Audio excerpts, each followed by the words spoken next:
लीला और ये स्वयं ब्रजभूमि है जहाँ ये हो रही है कथा। इस ब्रजभूमि का महत्व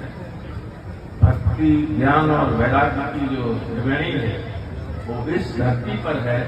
इस ब्रज की धरती पर है, वो अब कहीं नहीं। और इसलिए कहा जाता है कि भागवत पुराण की ये कथा जो सुन लेता है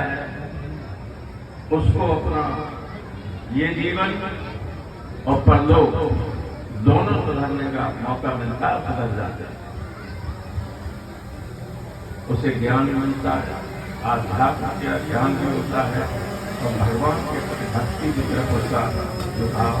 बढ़ता जाता है। जैसे कि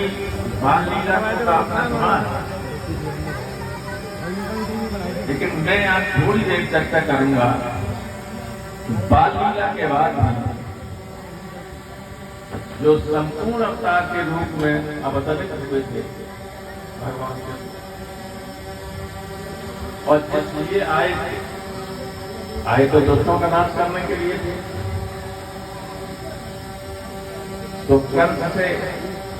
और कर्म से पहले जन्म के बाद तमाम राक्षस जो ने मारने की कोशिश की, उनका विनाश करने के बाद फिर उन्होंने देखा घोर अन्याय